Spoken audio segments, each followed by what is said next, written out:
The moment I said the word no, everything around me stopped.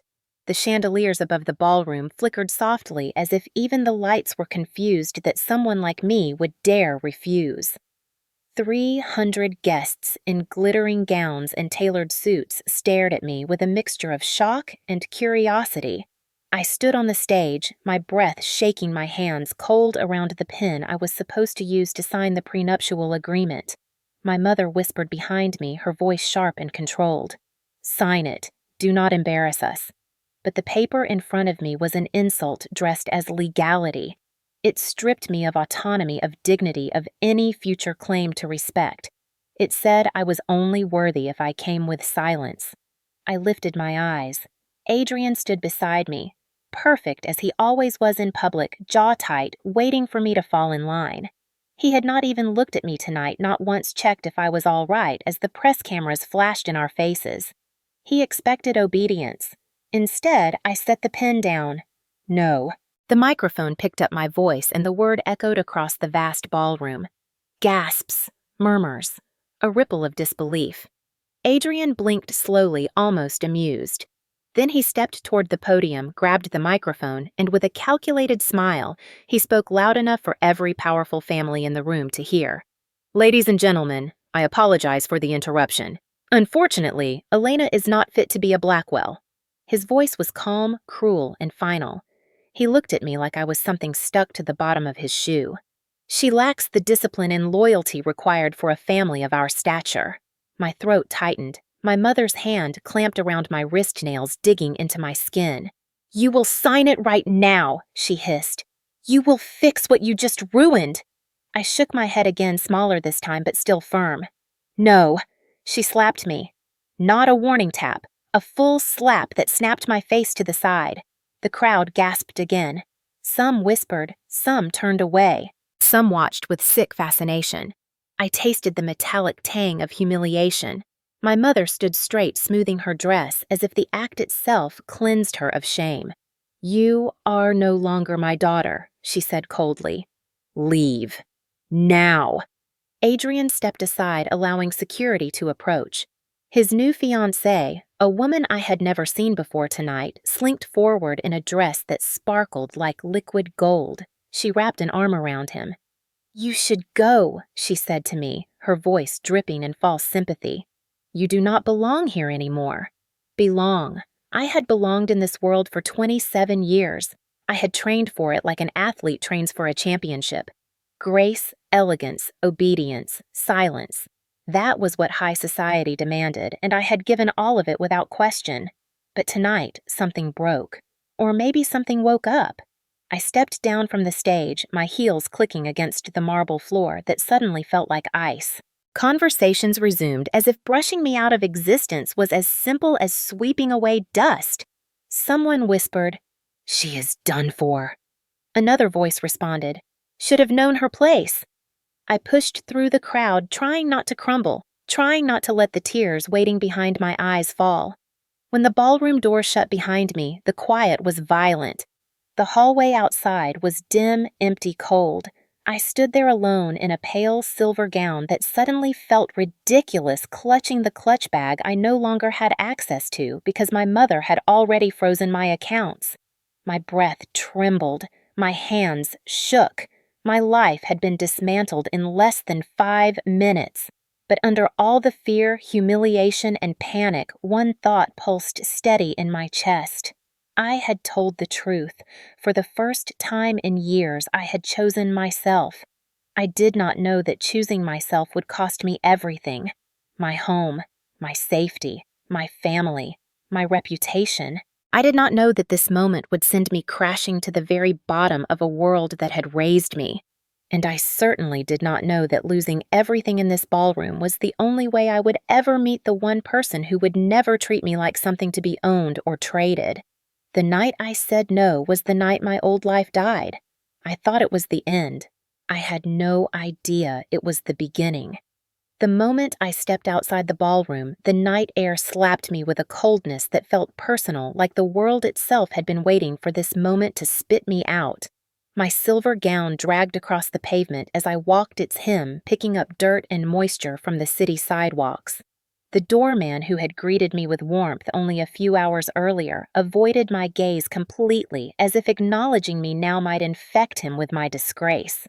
I reached into my clutch for my phone, thinking maybe I could call a cab or at least check the time, but my phone screen remained black, locked. I tried my bank app next, but a notification popped up saying my account had been disabled pending authorization from the primary account holder.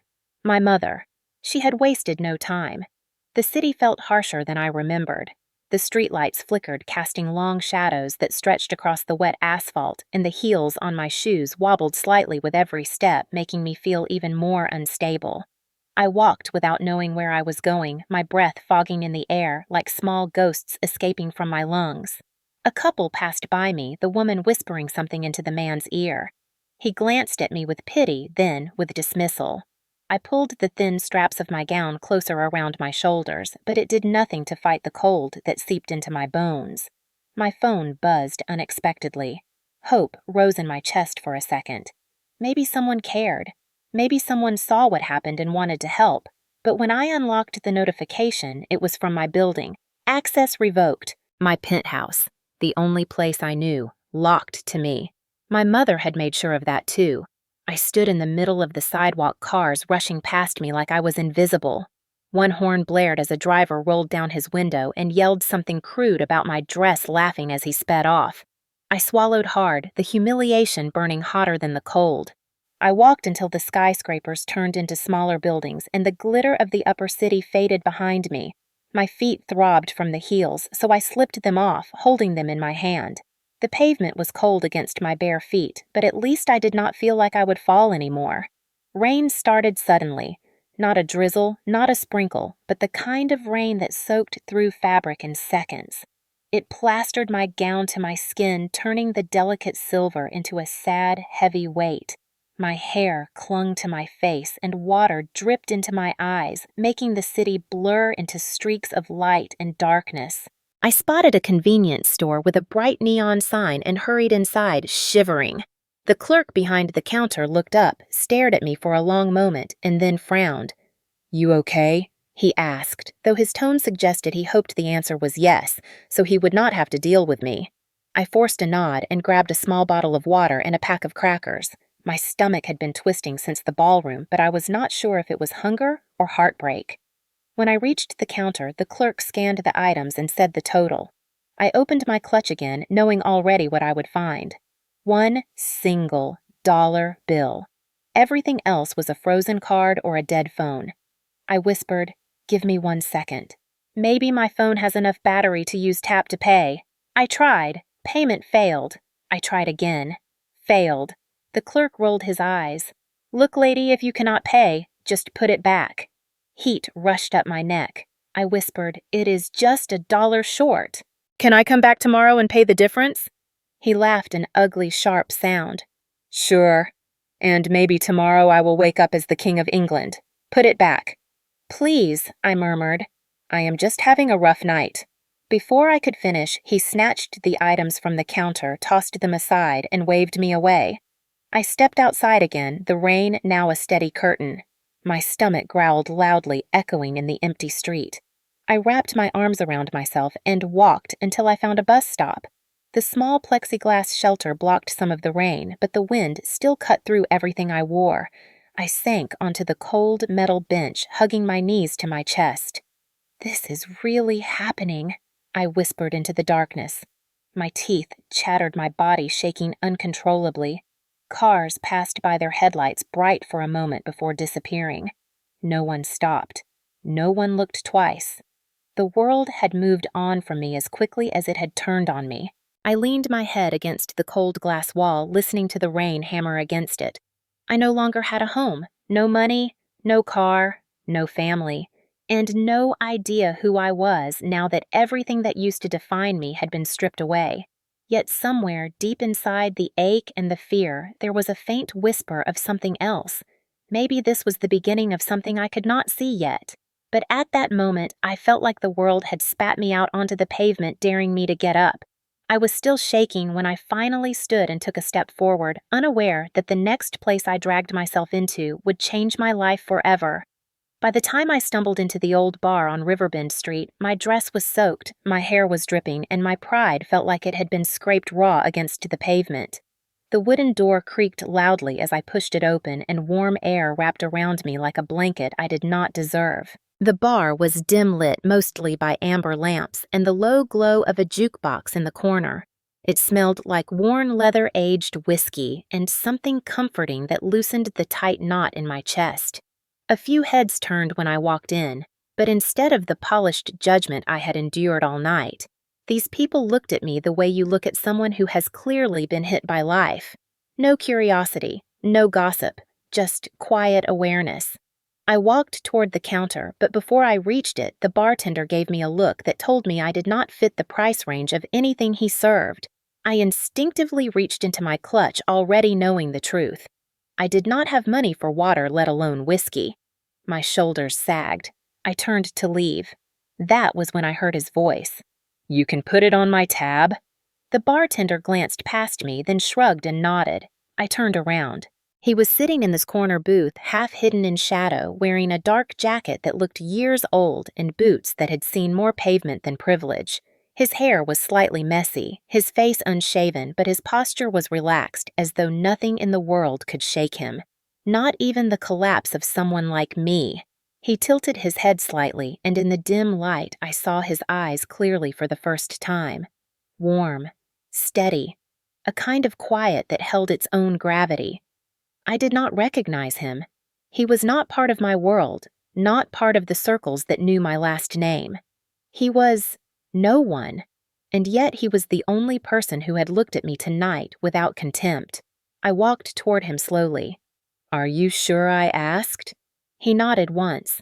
"Sit. You look like you need more than a drink." His voice was low, rough in a way that suggested he did not talk much, but gentle enough that I sat down before I could think of reasons not to. The bartender placed a simple drink in front of me, and I stared at it before whispering, "I cannot pay you back." "I know," he said, not unkindly. That made something tighten in my throat. People only helped me when they wanted something.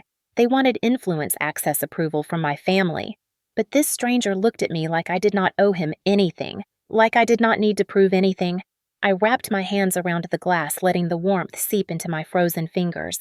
He watched me not with scrutiny, but with quiet presence. "Rough night?" he asked. I laughed, though it came out cracked and small. Something like that. He waited, not pushing, giving me room to breathe. For the first time since the ballroom, my voice did not tremble when I spoke. I told him everything, not the polished version, not the careful diplomatic version my upbringing had trained into me. I told him about Adrian humiliating me in front of the elite. I told him about my mother disowning me. I told him about being thrown out like I never mattered. My words spilled out in a messy stream, warm tears mixing with the remnants of rain on my cheeks. I expected him to look shocked, or horrified, or impressed.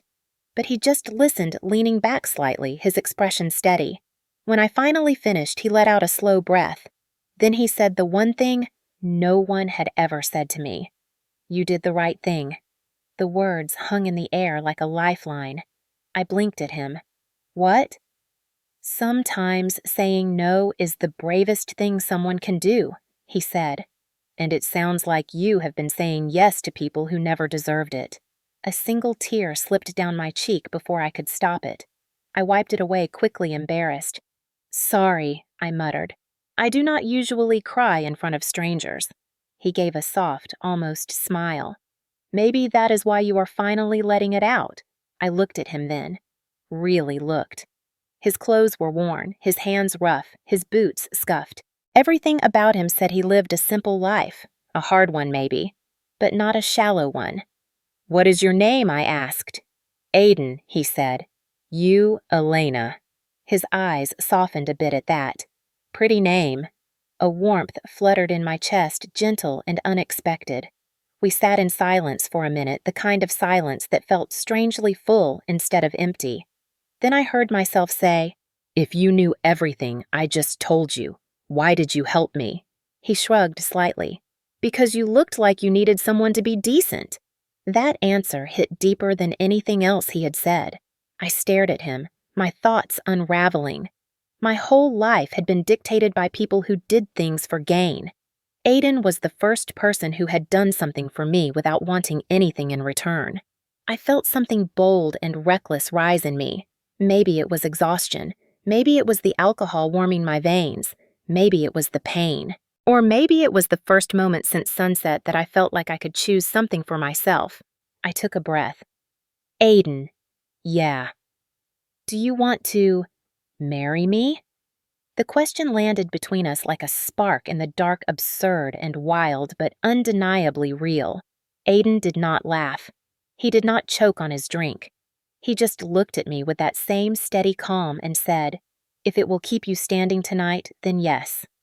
Something inside me cracked open at that. Not fear, not shame. Something else. Relief, maybe. Or hope. All I knew was that for the first time since everything fell apart, I felt like I could breathe again. I woke up to a blast of sunlight cutting across my face like a blade. For a moment, I did not know where I was. The ceiling above me was cracked, yellowed with water stains. A fan creaked as it spun lazily overhead, stirring the air that smelled of old wood and instant coffee.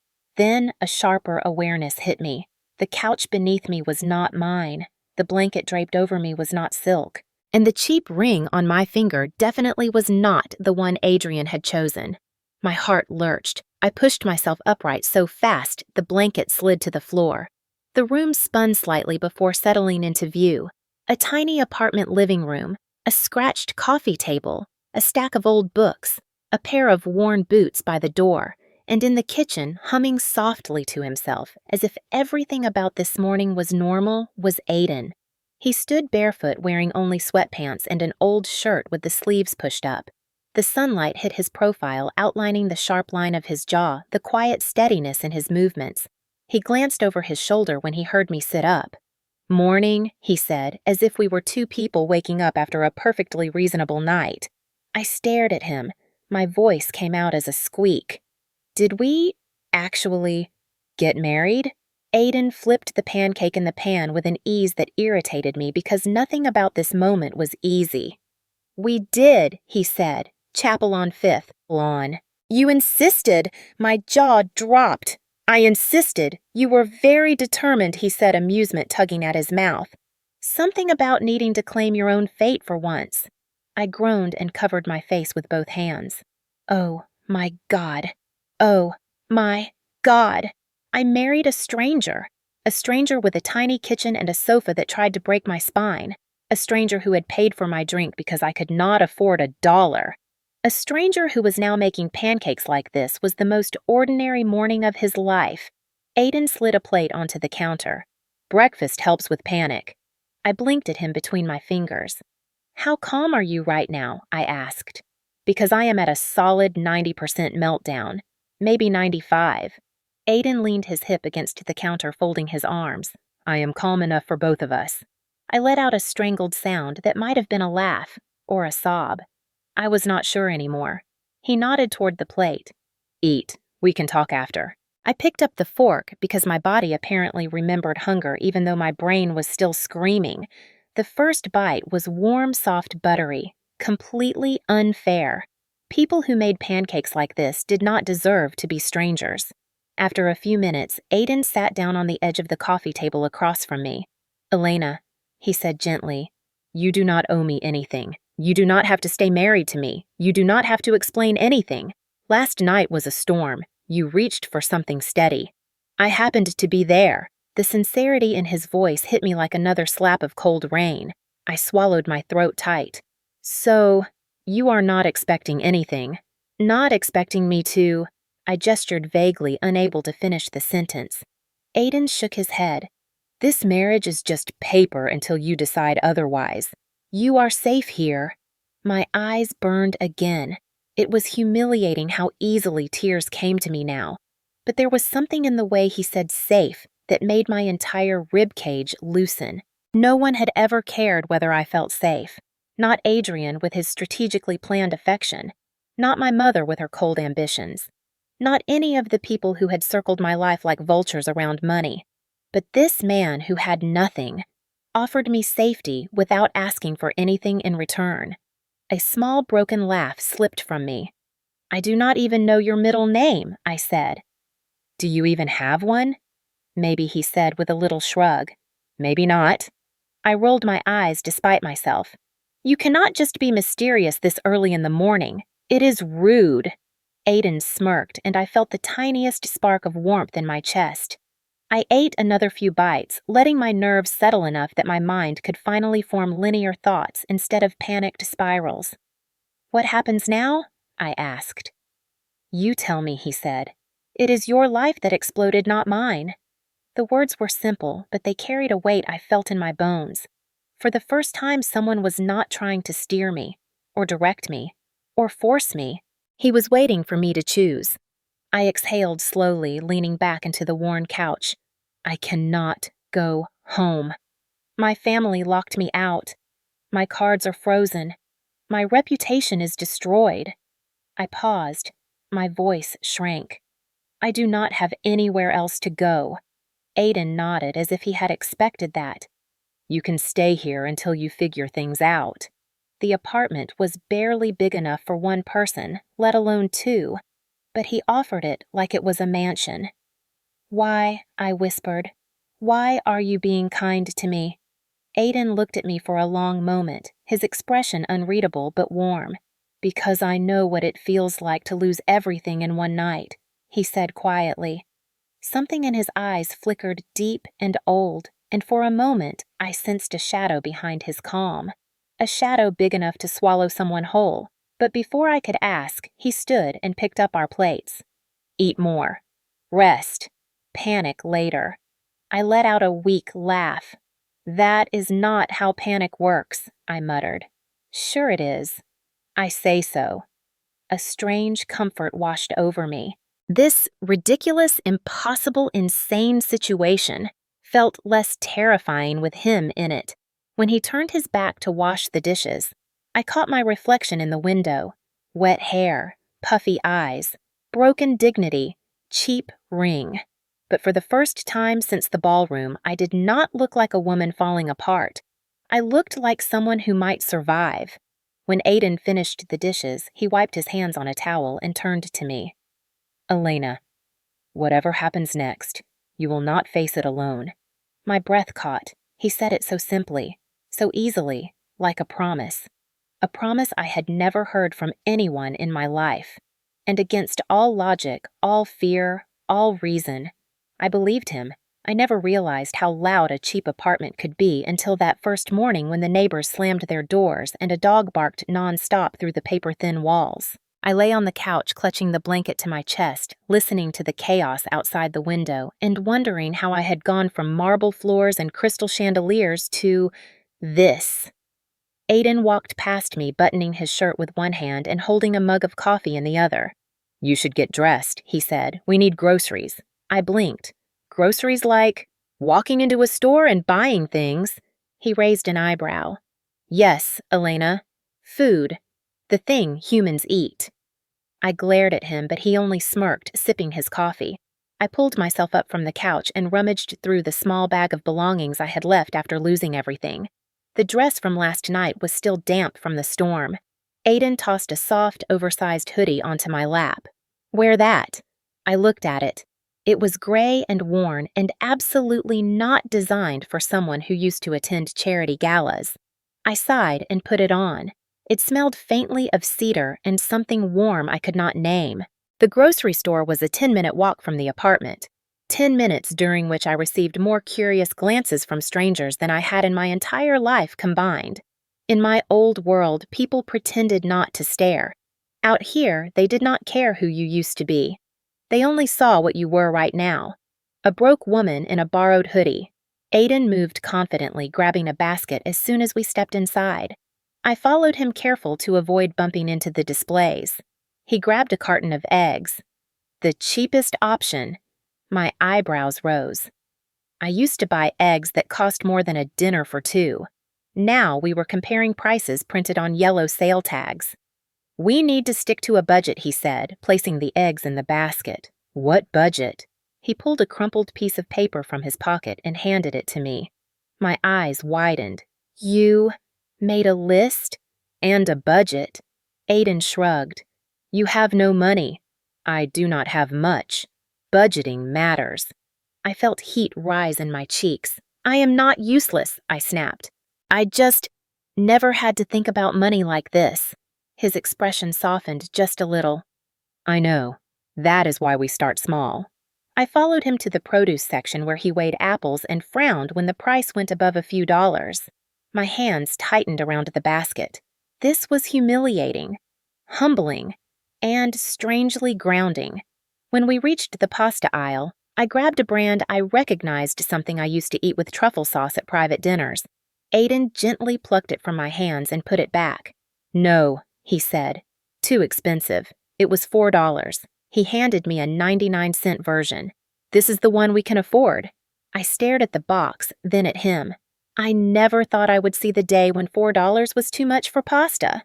Welcome to the real world, he said with a small smile. I rolled my eyes, but some part of me warmed at how casually he said we. As if we were a team. As if we were building something together, even if it was just a cheap pasta dinner. At checkout, I watched Aiden count cash from his wallet with the precision of someone who had lived on every dollar. Every cent had purpose here. Every coin mattered. Reality hit me like a slap. My life of champagne and chauffeurs had not taught me anything useful. But Aiden, he knew survival. Back at the apartment, he placed the groceries on the counter and handed me a dish towel. Wash the pans. Wash, with my hands. He tried not to laugh.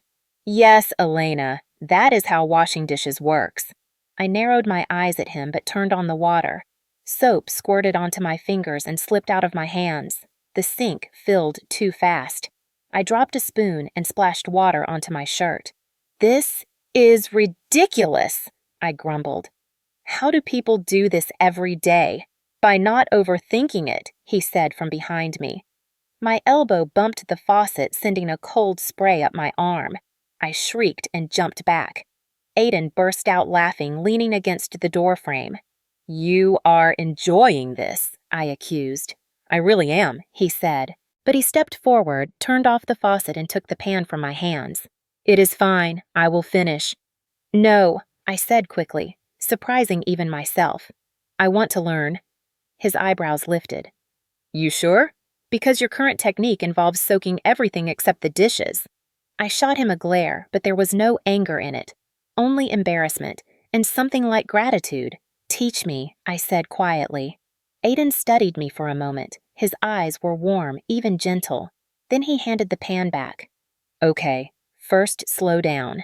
He guided my hands, showing me how to hold the sponge, how much soap to use, how to rinse without flooding the counter. His fingers brushed mine only lightly, but the contact sent a strange warmth through my chest. When we finished, he stepped back. See? Not so hard, I exhaled. I did something simple, something small, and yet I felt more accomplished than I had in years of pretending to be perfect. The rest of the day passed in a blur of small lessons. How to fold laundry, how to cook pasta without burning it, how to fix a loose cabinet hinge. Each task chipped away at the helpless version of myself. Each moment stitched something new inside me. By evening, as Aiden set 2 plates on the tiny table, I realized I had smiled more today than I had in months. It was a small life, a simple one, but it was real, and I was learning it from a man who never once made me feel ashamed for not knowing. I sat down across from him and picked up my fork. Thank you, I murmured. For what? For not letting me fall apart. For teaching me how to live. Aiden looked at me with that quiet steadiness again. You did that yourself, Elena. I just reminded you how. My stomach fluttered. My world was still broken, my future uncertain, but for the first time since losing everything, I felt like maybe I could build something new, something better, maybe even something beautiful, and Aiden was becoming the first part of that hope. I noticed the first strange thing about Aiden on a quiet Tuesday night. We had finished eating pasta, the 99-cent kind he insisted on buying, and he opened a bottle of red wine. It was a cheap wine, something with a bright label and a twist cap, and I smirked, thinking this was finally a world I recognized nothing about. But then he held the glass up to the window, letting the evening light pass through the wine. He swirled it gently, examining the color, inhaling the aroma, with a slow, practiced ease that sent a tiny alarm through my mind. "That is not how normal people drink wine," I said before I could stop myself. Aiden blinked, almost amused. "Maybe I just appreciate good things." "That is not appreciating," I said. "That is analyzing." He raised an eyebrow. And you would know I rolled my eyes and took a sip. It tasted like sour grapes and regret. I put the glass down. "Normal people do not do that." He smirked but did not reply. I let it go because I was tired and because the day had been long, but the moment stuck in the back of my mind like a tiny thorn. The second strange thing happened 3 days later. We were walking downtown, passing a luxury car dealership. I paused out of habit, admiring the sleek line of a silver Aston Martin behind the glass. It sparkled under the showroom lights like a promise. "If you could have any car in the world, which one would you choose?" I asked lightly. Curious what a man like Aiden would say. He barely hesitated. "Aston Martin DBS Superleggera. V12 engine 0 to 60 in 3.4 seconds top speed around 211 miles per hour. I stared at him. No normal broke man recites sports car specs with that level of affection. Or accuracy. Or speed. Aiden slipped his hands into his pockets and started walking again as if he had just given the most ordinary answer in the universe. I followed him, suspicion tightening inside me.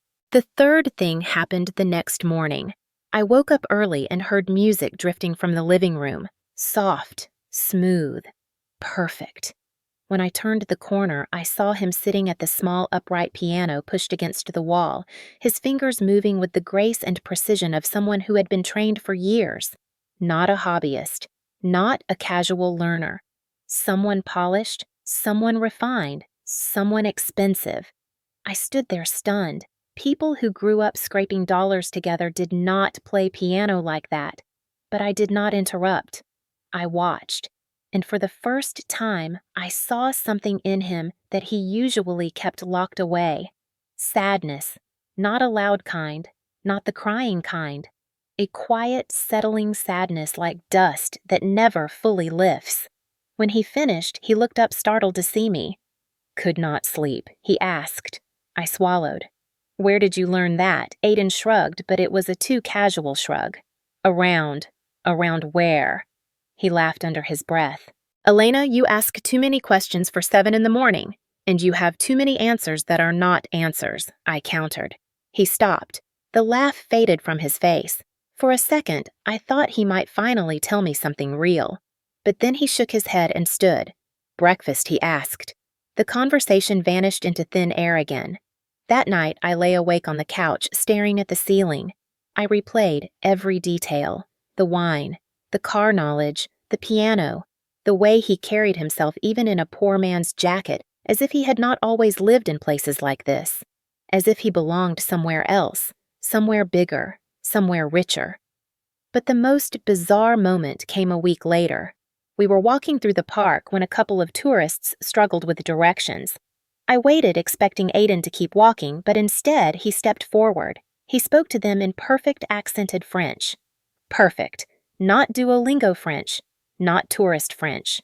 Boarding school French. Private tutor French. Meanwhile, I stood there like a planted tree. When the couple left, I stared at him. "You speak French a bit." That was not a bit.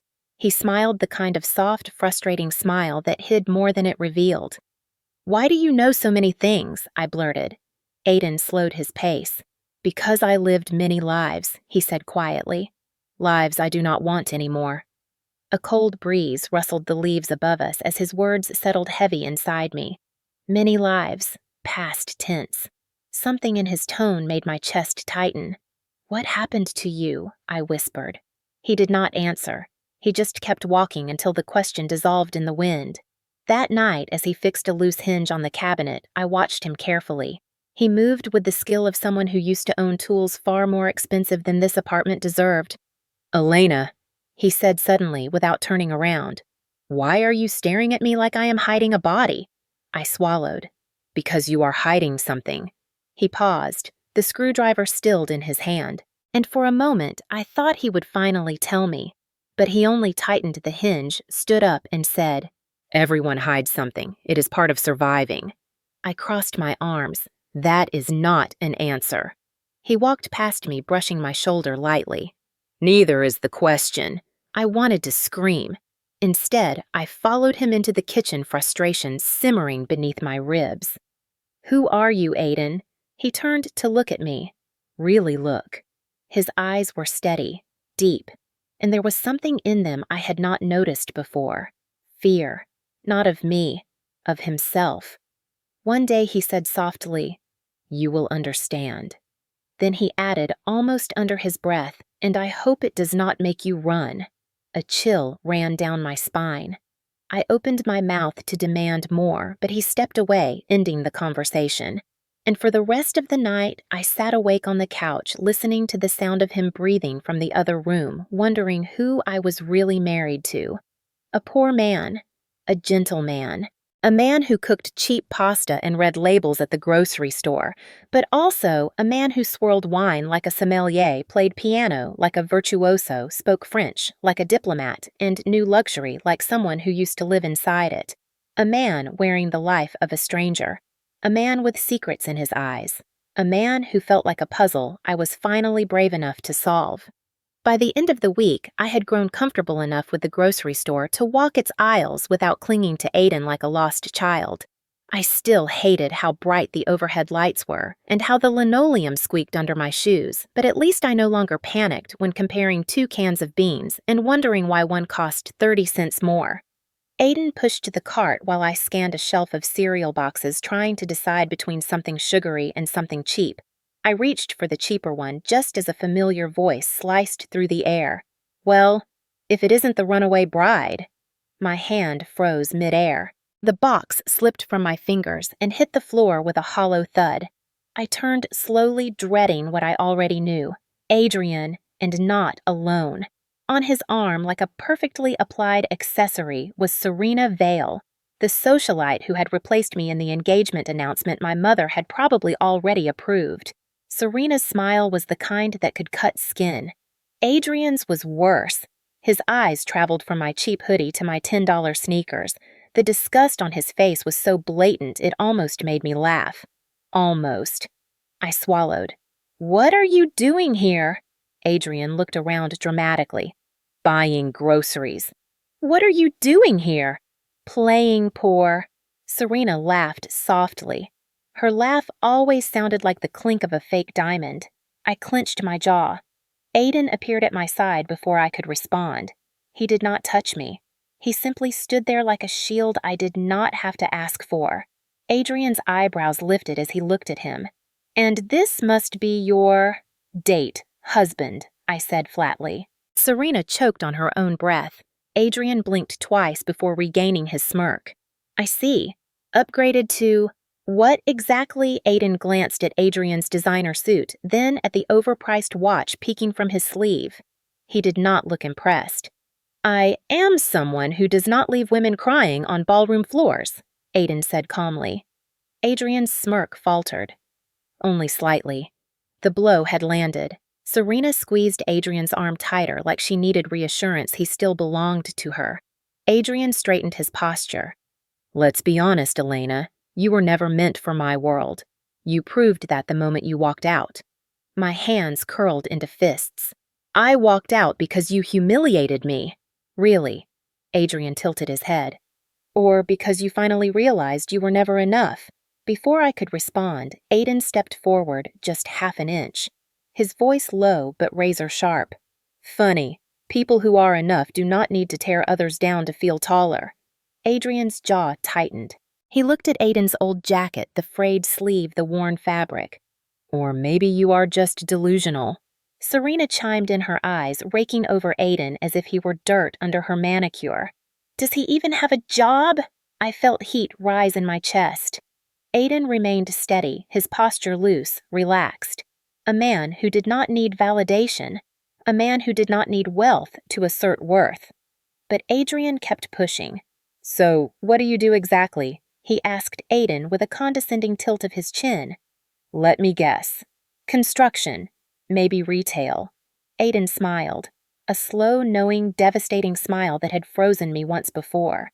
"I do enough," he said. "Enough to take care of Elena, enough to make sure she never ends up with someone who uses money to hide the fact that he has no soul." Serena's face twisted. Adrian's cheeks flushed. For a moment, silence stretched across the aisle. Then Adrian's mask snapped back on. "You will come crawling back," he said to me. "One day, you will realize what you lost. And I will not be waiting." "Good," I said, "because I am not coming back." Adrian stepped closer, lowering his voice. "You're choosing a nobody over me." I met his gaze without flinching. I did not choose a nobody. I chose someone who treats me like a human being. Aiden's fingers brushed my back lightly, grounding me with a touch so subtle it almost wasn't there. Adrian scoffed through one last glare at Aiden and stormed off with Serena clicking behind him like a furious metronome. The moment they disappeared around the corner, my breath released in a long exhale I didn't realize I had been holding. My knees weakened. Aiden steadied me by the elbow. "You good?" he asked quietly. I nodded, though my voice wavered. "I think so." He studied me. "Elena." "Look at me." I lifted my gaze. His eyes held no judgment, no pity, only a softness I was beginning to recognize as his default setting. "They do not define you," he said. "Not anymore." My throat tightened. "Thank you." "For what?" "For not letting them crush me again." Aiden shook his head gently. "They never had that power. You just forgot who you were." His words settled into me like warm sunlight thawing something frozen. We continued shopping, but the world felt different now. Lighter, clearer. And as we walked out of the store together carrying our cheap groceries in thin plastic bags, I realized something with startling clarity. I was no longer afraid of my past, because for the first time in my life, I was beginning to believe in a future worth choosing. And Aiden, with all his secrets and quiet strength, was slowly becoming part of that future, whether I understood him yet or not. I found the box completely by accident. It was a Sunday morning, and Aiden had gone out to help a neighbor fix a radiator. He never said no when someone needed him. That alone made him different from every man I had known. I decided to clean the apartment partly because I wanted to help, and partly because I needed something to keep my mind busy after the supermarket confrontation with Adrian. I knelt beside the old bookshelf, pulling it forward to sweep behind it. The floor creaked under my weight, the way everything creaked in this place, but one sound was different. A hollow shift, not a normal creak. A misaligned plank. I froze. Slowly I pressed my fingertips along the wooden floor. One corner dipped. My heart thudded. No one hides something under floorboards unless they are desperate, or dangerous, or running. I slid my nails under the loosened edge and lifted the plank. Beneath it, a box. A small black metal box with a lock that had long since rusted open. My stomach knotted. This was the moment in movies when the heroine found something she wished she hadn't. But I was already lifting the lid. Inside was a world that did not belong in this apartment. The first thing I saw was a black credit card. Not a regular one. A Centurion-level card. The kind issued only to the wealthiest, the most powerful, the kind of people who didn't shop at discount grocery stores. My breath hitched. Beneath it lay a watch, a gleaming Swiss timepiece. Gold, polished, elegant, worth more than the entire building we were living in. My hands trembled as I lifted the last item, a thick envelope filled with documents and newspaper clippings. My eyes scanned the bold headline on the top page. Aiden Valerio Cole, the missing heir, disappears after family scandal. My heart punched against my ribs so hard it hurt. Missing heir, Valerio, one of the most powerful financial families on the East Coast. I had seen the Valerio name printed on luxury towers and charity gala programs my entire life. I flipped to another clipping. Billionaire heir walks away from fortune. rumors of internal conflict, and another, Valerio family under investigation. Silence from youngest son Aiden Cole. My hands shook as I read line after line, the pieces slammed together in my mind like a puzzle snapping violently into place. The wine expertise, the car knowledge, the fluent French, the perfect piano, the quiet sadness behind his eyes, the way he lived small like someone hiding. A millionaire, no a billionaire heir living in a rundown apartment pretending to be broke. Why? Footsteps approached outside. I didn't have time to hide the evidence before the door opened. Aiden stepped inside, brushing snow from his jacket. His smile faded when he saw my face.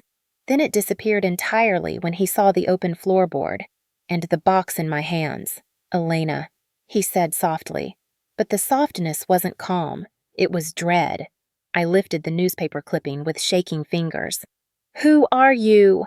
He closed the door behind him with a slow, careful motion, as if any sudden movement might shatter the moment more than it already was. He didn't step closer. He didn't reach for the box. He just looked at me with something raw and exhausted in his eyes. "I am the same man you married Elena." My voice cracked. "No, you are not." He nodded once, a small, painful truth settling between us. "Okay, you are right." Then quietly he added, "I was hoping I could keep that part of my life separate." Separate, I choked. Separate from what? From the lie. From the marriage. From me. His jaw tensed. This marriage was never supposed to matter. We both know that. You were desperate. I was lonely. It was supposed to be simple. The word simple felt like a slap. Nothing about us was simple now. "So you hid all this," I demanded. "Black card. A watch worth more than anything I've ever owned. Newspaper clippings about you disappearing like some kind of ghost." Aiden ran a hand through his hair, pacing once before stopping again. "I wasn't hiding money from you. I was hiding the version of myself that money tried to kill." The silence in the room tightened around my chest. He continued, his voice lower. "I walked away from all of it. The wealth, the power, the demands, the control. My family tried to shape my entire life. Every friendship, every relationship, every future. I had no voice, no freedom, no self." The way he said self made something inside me twist, but I kept my arms crossed because the truth still burned. "So you decided to live poor, to hide in this apartment, to lie to me." His shoulders dropped. "I never lied to you. You never asked who I used to be. You asked who I am now." My throat tightened. "That is not fair." I looked at him, really looked. The weight of his past, the ache in his silence, the quiet way he seemed terrified of being known. "You should have told me," I whispered.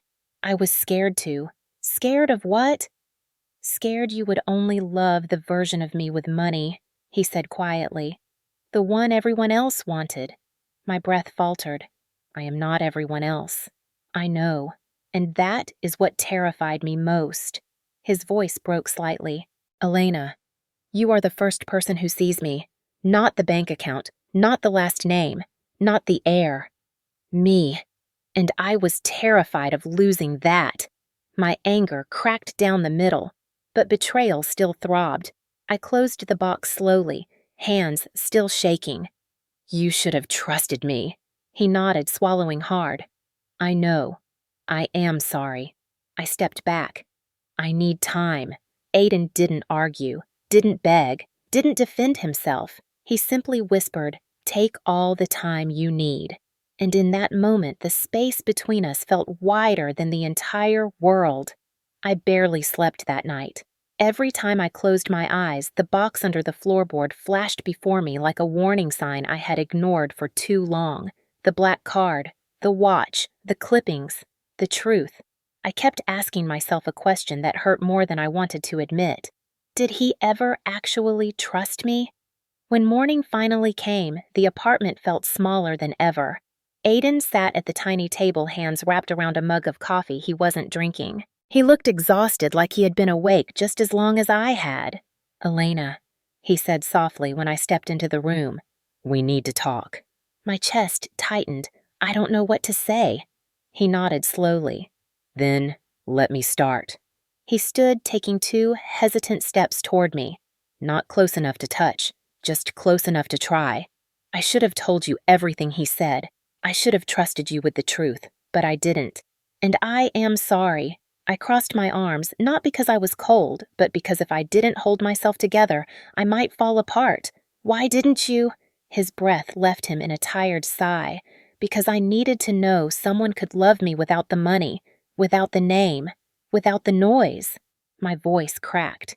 And you thought lying was the way to do that? It wasn't lying. It was hiding. That hurt worse. Hiding implied he believed I couldn't be trusted, that I was like the people in his past, maybe like the people in mine. I took a step back. He noticed, and it broke something in his eyes. "Elena," he said quietly, "please listen. Before I ever met you, the world saw me as a resource, not a human being. They controlled everything in my life. Where I went, what I studied, who I dated, who I was expected to marry." I swallowed hard. That sounds horrible, but... He raised a hand gently, not to silence me, but to steady himself. "My family uses people as currency. Every relationship is a transaction. Every affection has a price. Even love." His voice tightened. "Especially love." I felt something inside me shift just slightly, because I understood that kind of world far too well. But anger still clung to my ribs. "You could have told me," I whispered, "even a part of it." Aiden nodded once, a small defeated motion. "I know, I wanted to. But every time I looked at you, I saw someone who wasn't using me, who wasn't trying to take or demand or mold me. You were the first person in my life who didn't want anything from me. Except company, except kindness, except truth." I choked on a bitter laugh. "Then why didn't you give me the one thing I actually wanted?" His voice cracked when he answered. "Because I didn't know if I deserved it." That hit harder than anything else he had said. I turned away to breathe, to let my heart calm down enough that I could think instead of react. A moment passed before I felt more than heard Aiden step back. His voice was steady but low. "Elena, I don't want to trap you in a life you didn't choose. If you want out, I won't stop you." The words sliced through me like a clean cut. He wasn't holding on to me. He wasn't begging. He wasn't manipulating. He was letting me go. Not because he didn't want me, but because he respected me too much to cage me. My throat tightened painfully.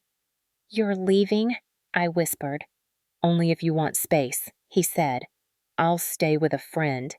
Give you time to decide." His bag was already packed near the door.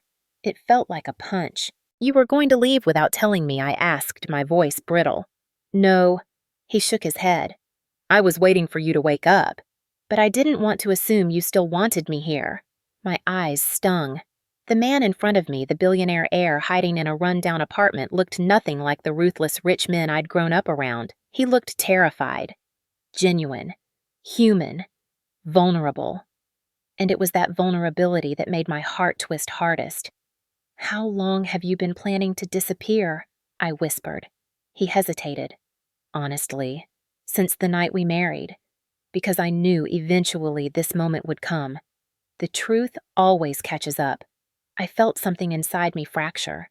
Not from betrayal, but from the weight of his loneliness. How long he had been living like a ghost. How long he had expected everyone to leave him. He picked up his bag. "I'll go now." I opened my mouth to say something, anything, but nothing came out. He reached for the doorknob with slow, deliberate movements like each inch was a goodbye. When he finally pulled the door open, cold morning air swept in. He paused, didn't look back, didn't force a last moment. Just whispered, "I hope one day you understand why I had to become someone else to survive." And then he stepped into the hallway. The door closed behind him with a soft click that felt like 1,000 doors closing at once. I sank onto the couch, hugging my knees, staring at the box on the table. The past he feared, the fortune he ran from, the truth he buried for the sake of a quiet life. I had asked for honesty, and I had gotten it more than I was ready for. But as the minutes turned into an hour, the apartment grew unbearably silent. Too silent. Aiden wasn't a man who left people lightly. He was a man who left only when he believed it was the right thing. And he had left for me. Trust is heavier than money. I finally understood, because trust is something you give, something you choose, something fragile, something valuable, something earned. Money could build skyscrapers, but trust built a person. Trust built love. And I wasn't sure which one of us had broken it more. I leaned back, tears slipping silently down my cheeks. Aiden was gone. And the question that echoed through the apartment was the one I feared most. Was I ready to forgive him? Or had I just lost the only man who ever truly saw me? I did not leave the couch for hours. The apartment felt hollow without him, like every breath inside it had belonged to him all along. By the time afternoon light slanted through the blinds, I finally stood and wiped my face with shaking hands. Sitting there, drowning in confusion, would not bring clarity. Running from the truth had already broken both of us. It was time to face the world he came from, the world I had feared, the world he ran from. I grabbed my coat, slipped on my worn shoes, and followed the only clue I had. Aiden had left behind a single key on the table. It wasn't a house key. It was a gate key, long, old-fashioned, heavy, engraved with an emblem I had seen only once before in blurry online photos. The Valerio crest, a phoenix rising from ashes. A family built on legacy and iron control. I had no address, but I had a direction. The Valerio estate sat on the edge of the city, a sprawling old property hidden by high stone walls and tall iron gates. I had seen it in tabloids growing up the fortress of a dynasty too powerful to be touched. And now I was walking toward it on foot, like a woman chasing a ghost. The sky was gray and cold when I reached the massive gates. The bars towered above me, black and sharp, like something built to keep people out and keep others trapped in. My fingers trembled as I slid the key into the lock. It turned without resistance. The gates creaked open slowly, as if the estate itself exhaled after holding its breath for years. A long path of old cobblestone stretched ahead, lined with bare trees whose branches clawed at the sky. At the very end, in front of a weathered stone manor, stood Aiden. His coat collar was turned up, his hands in his pockets, shoulders tight with a kind of dread I had never seen in him before. He didn't flinch when he saw me. He simply closed his eyes briefly, like he had known I would come, but wished I hadn't had to. "Elena," he said when I approached, his voice low, steady, tired. "You shouldn't be here." I stopped a few feet away, arms wrapped around myself. "You left me no choice." His jaw clenched. "I didn't want you dragged into this." "Too late," I whispered. Aiden finally looked at me, really looked. His eyes were darker than I had ever seen them, shadowed by memories I knew had carved scars far deeper than anything money could hide. "Come with me," he said quietly. "I'll show you." He led me down the path toward the manor. Its windows were tall and cold, like the house itself was watching us with judgment.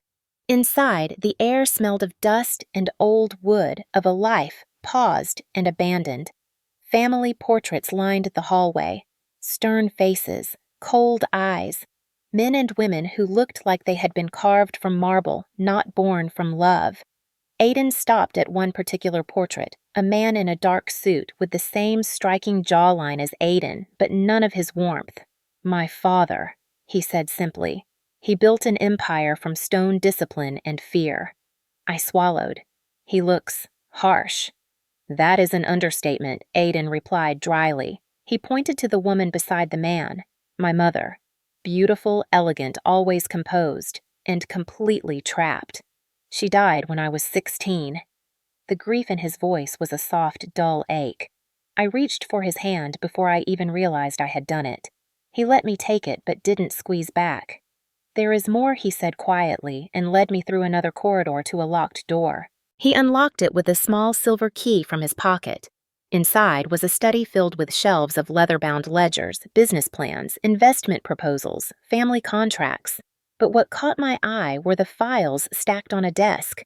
folders labeled with women's names. One of them was mine. I felt the blood drain from my face. Aiden stepped beside me quickly. No, not what you think. These were arranged by my father. He had plans for every part of my future, including marriage. He sorted women by financial value, political usefulness, public impact. His voice tightened. You would have been considered too kind, too principled, too emotional. Not an asset. My throat tightened with nausea. You mean he planned your life like a spreadsheet? Aiden nodded. He wanted an heir shaped like a product, a tool. I pulled my hand away and pressed it to my chest, overwhelmed. Aiden watched me, eyes softening with something like regret. I left because I refused to become what he wanted. I left because I wanted one thing he couldn't understand. Freedom. He stepped closer. And then I met you. My chest burned. Then why didn't you tell me any of this? His voice faltered. Because you were the only part of my life that wasn't built on expectations, contracts, or legacy. I didn't want to drag this darkness into your world. I didn't want you to see me through the eyes of my family. I wanted you to see me as a man, not a dynasty. A long silence stretched between us. The house creaked under the weight of history. Outside, wind rattled the windows. Inside, my heart ached with a mixture of hurt understanding, fear, and something painfully close to love. Aiden took a small, shaky breath. I know I broke your trust. I know I should have told you everything, but I need you to believe something. His voice dropped to a whisper. I have never lied about how I feel about you, not for a second. A single tear slipped down my cheek. I wiped it away quickly. Aiden reached toward me, then stopped himself. You do not have to decide anything now. If you walk away today, I will not chase you. I will not follow. I will accept it. I shook my head slowly. I don't know what I want. He nodded. I know. The honesty in his voice made my chest ache even deeper. But for the first time, I realized something. He wasn't asking me to forgive him. He was letting me choose. And after a lifetime of choices being made for me, that mattered more than anything. I looked around the cold, empty manor, then back at the man who had walked away from all of it for a chance at a life he never had. His real world didn't scare me anymore. What scared me was the possibility of losing him forever. Aiden, I whispered, my voice shaking. I am still here. His breath caught, and for the first time since he left the apartment, hope flickered in his eyes. I did not remember the drive back from the Valerio estate. All I remembered was the silence between us, the soft hum of the engine, the faint glow of streetlights sliding across Aiden's profile as he drove. He kept his hands at 10 and 2 rigid, as if every muscle in him was holding back from reaching for me. I kept my hands clenched in my lap, fingers twisting the hem of my coat, trying to steady the storm inside my chest. When he pulled up outside the apartment, he did not turn off the engine. He simply stared through the windshield for a long moment, breathing slowly, carefully, like any wrong move might shatter the fragile space between us. Elena, he said finally, his voice low, you do not have to stay. You don't owe me anything. I turned to him, startled. He looked exhausted, not physically tired, but soul tired, the kind of exhaustion that came from years of running and finally being caught by the truth. I took a shaky breath. I'm not staying because I owe you anything. I'm staying because I choose to.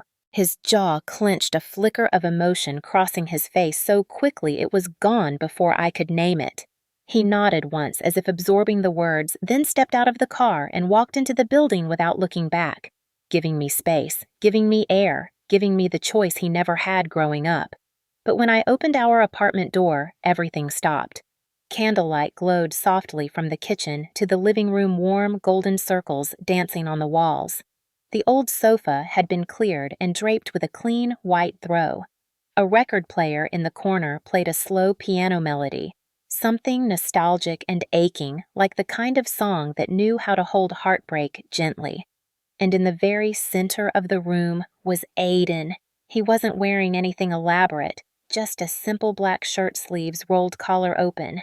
But his expression, it was something I had never seen in him before. Steady, vulnerable, certain. I stared at him speechless as he stepped toward me. "I did not plan this," he murmured. "I did not think tonight would be the night. But standing in that house earlier, seeing you walk into my past without fear, I realized something." He paused, swallowing hard. "I don't want to run anymore. Not from who I am. Not from the life I should have claimed. Not from you." My throat tightened painfully. Aiden reached behind him and picked up a small velvet box. My breath caught, not because I expected it, but because it felt too big, too real, too soon. He stepped closer until we were only inches apart. "Elena Hartley," he said softly. "The first time we got married, you were broken and I was lost. We were both running from something. We said yes because we didn't know how to survive the night otherwise." My eyes burned, but this time he continued, his voice shaking. "I am not asking you to marry me out of fear or desperation. I am asking because I cannot imagine a life without the way you look at me when I am nothing but myself." He opened the box. Inside was a ring unlike anything I had ever seen. Not a giant diamond, not something loud or crafted for spectacle. A simple band of platinum, thin and elegant, engraved with a tiny phoenix. The symbol of rising, of choosing your own beginning. Aiden took a breath that trembled. "I left everything behind to find freedom, but instead I found you. And you have become the place where I feel most like myself." A tear slipped down my cheek. He stepped closer. "I know I've hurt you. I know I kept things from you because I was scared that if you saw the man behind the silence, you would leave. But you stayed. You walked into the darkest part of my life and didn't flinch." He sank to one knee. My heart jumped to my throat. "Elena, this time, let me give you a choice made in light, not darkness. Marry me again, not because we need to, not because we have nothing, but because what we have is real." The room blurred as tears filled my eyes, falling warm and unstoppable. I pressed a hand to my mouth, choking back a sound between a sob and a laugh. "I cannot promise perfection," he whispered, "but I can promise honesty. And I can promise I will never hide myself from you again." My knees gave out. I sank to the floor in front of him, trembling, reaching for his face with both hands. Aiden let out a shaky breath, leaning into my touch like it grounded him. "Yes," I whispered. His eyes widened. "Yes, Aiden. A real yes." His exhale was almost a gasp, a mixture of relief and disbelief, as if he had prepared himself for rejection and had no idea how to hold acceptance in his hands. He slipped the ring onto my finger with reverence, his hands shaking. Then he pulled me into him, burying his face in my shoulder, arms tightening around me like he had been waiting his entire life to breathe. I held him back just as fiercely. For the first time since the ballroom, since the prenup, since my mother's slap, since Adrian's betrayal, I felt steady, whole, chosen. When Aiden finally pulled back, cupping my face gently, he whispered the words that would stay with me forever. "Thank you for choosing me. Even before you knew who I really was." I shook my head through tears. "That's exactly why I chose you." The candles flickered around us, the piano played softly, and for the first time, I felt like I was standing in the beginning of the life I was meant to have. Not borrowed, not arranged, not inherited, chosen. Ours. The first headline appeared 2 days after our second proposal. It flashed across every business channel, every financial column, every social media feed that loved scandal more than truth. Aiden Valerio Cole returns. The missing heir is back with a wife. No one expected. I stared at the television in our living room while Aiden made tea behind me, calm as though the world was not losing its mind over him, over us. I waited for panic to hit, for fear, for the same crushing humiliation I had felt in that ballroom when 300 eyes watched my life fall apart. But instead, I felt steady, because this time I was not standing alone. Aiden handed me a cup of tea and brushed a soft kiss against the side of my head. "You do not have to read any of it," he murmured. "They don't know us. They can't touch us. I nodded, but I kept watching, not because I feared what they would say, but because a part of me wanted to see the world try to make sense of a story they never expected. The missing billionaire heir choosing to marry a woman the elite had thrown away. The scandal was too irresistible, too poetic, too karmic. I turned off the television eventually and curled into Aiden's side. He held me without words, his heartbeat steady against my cheek. The world might have been loud, but inside our little apartment, everything was quiet. A week later, we returned to the Valerio estate. Not because we wanted to, but because we needed to. The family board insisted on a formal meeting. It was less a request and more a summons. Aiden agreed only because he refused to let anyone else decide our future. The car ride was silent except for the sound of our joined hands. When we reached the manor, the board members were already waiting in the great hall. 5 men and 2 women, all dressed in tailored suits, their expressions sharp and cold. They eyed us like we were an inconvenience rather than the rightful inheritors of everything around them. One man cleared his throat. "Mr. Valerio Cole, we trust. You understand the urgency of reestablishing your position within the company." Aiden's hand squeezed mine. He stood firm. "I will return on one condition." All eyes flicked to him. He lifted our joined hands slowly. "Elena is part of my life and my decisions. She will stand beside me in everything." A few jaws tightened. A woman in a navy suit frowned. "With respect, she is not from our world." Aiden's voice dropped to a tone I had never heard him use before. "She is the only part of my world that matters." The room fell silent. No one dared challenge him again. When the meeting ended, Aiden walked me outside into the crisp air and pulled me against him. "You were perfect," I whispered. He shook his head. "No, we were." The next months came with changes I could never have imagined. We moved out of the tiny apartment, but not into a penthouse dripping with excess. Instead, Aiden found a warm 3-story building at the edge of the city, a former library abandoned for years. He stood in the empty doorway with me and said, "I want us to turn this into something that matters." And we did. Together, we created the Hartley Cole Foundation, a place for women who had been humiliated, discarded, left with nothing. Women like I had been. Women who needed more than charity. They needed dignity, safety, a restart. The day we opened the doors, sunlight streamed through the tall windows and cast golden stripes across the polished floors. I wore a simple cream dress. Aiden wore a soft gray suit, and for once, nothing felt forced or staged or performed. It felt right. We welcomed the first women in quietly, a single mother escaping financial abuse, a college student disowned for leaving an arranged engagement, a middle-aged woman rebuilding her life after decades of being silenced. I sat with each of them. I listened. I held their hands. I told them what I had never believed for myself. You are not defined by who walked away. You are defined by what you rise from. Word spread fast, faster than I ever expected. Our foundation became a sanctuary. And through it all, Aiden never tried to overshadow me. He stood beside me, not in front of me.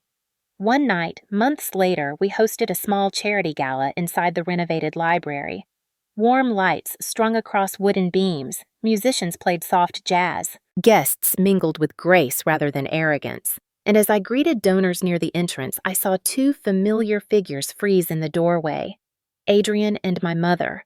Adrian looked thinner, strained his suit not as sharp as it once was. My mother looked older, her eyes scanning the room with a bitterness I remembered too well. My breath caught, but not from pain, from closure. Adrian approached first. "Elena," he said stiffly. "You look well." I smiled gently. "I am." My mother stepped beside him, her voice lower than I had ever heard it. "Elena, I was wrong." Everything in me wanted to recoil, to lash out, to remind her of the slap, the humiliation, the cruelty. But Aiden's hand slid into mine, grounding me. I inhaled deeply. "I forgive you, Mom, but my life is not yours anymore."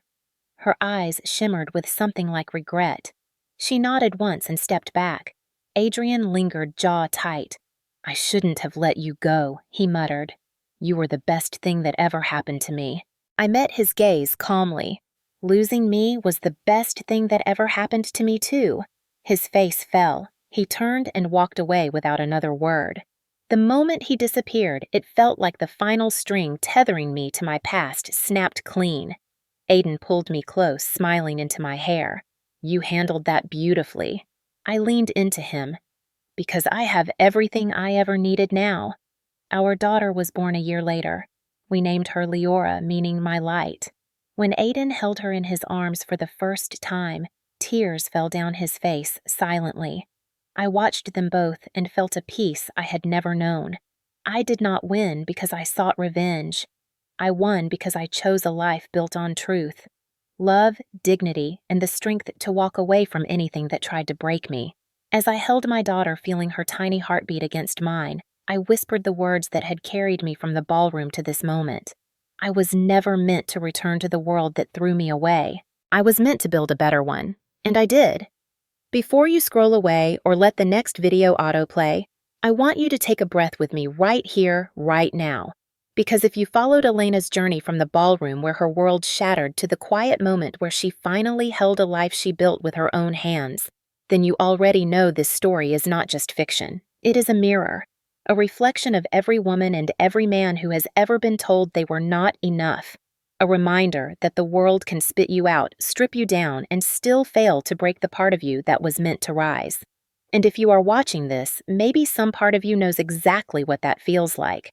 Maybe you have lived through your own version of being humiliated in front of people who were supposed to love you. Maybe you have walked away from a life that looked perfect on the outside but ate you alive on the inside. Or maybe, just maybe, you once loved someone who only saw your value when you finally walked out the door. If that is you, then you belong here more than you know, because this channel is not about revenge or fairy tales or glittering endings. It is about people like Elena, people like Aiden, people like you, who rebuild themselves in the dark and learn how to live again in the light. And the truth is, your story does not end with the heartbreak or the betrayal or the moment someone decided you were disposable. Your story begins when you finally choose yourself, even when it costs everything. That is why I want you to stay. Stay for the next chapter. Stay for the next story that might hit closer than you expect. Stay, because somewhere in these videos you may find a piece of yourself that you lost along the way. Maybe you will find the courage Elena found when she said no, or the quiet strength Aiden found when he stopped running, or the peace that comes when you decide that your past will not define the rest of your life. And if any part of tonight's story touched you, if you felt even one moment where your heart tightened because it felt too real, too familiar, too close to your own life, then I want to invite you to become part of this community. Not as a number, not as a view, but as someone who understands the weight of second chances. Someone who knows that soft victories can be louder than revenge. Someone who believes that healing is not just possible, but inevitable when you choose the right people to walk with. So before this moment slips away, before the emotion fades, and the noise of the world pulls you back into routine, take just a second to tap subscribe. Not because the algorithm asks for it, but because you deserve stories that remind you how resilient, how strong, how worthy you are. Stories that honor what you have survived and what you can still become. And if you are already part of this family, then share this video with someone who needs to hear it. Maybe a friend going through a divorce. Maybe a daughter learning her worth. Maybe someone who stayed silent for too long and forgot how powerful their voice is. This channel exists because people like you still believe in light after darkness, in love after loss, in starting over at any age. So, stay. Stay for the stories. Stay for the healing. Stay because your next beginning might be one click away. And remember, just like Elena, you are not defined by the world that threw you away. You are defined by the world you choose to build next.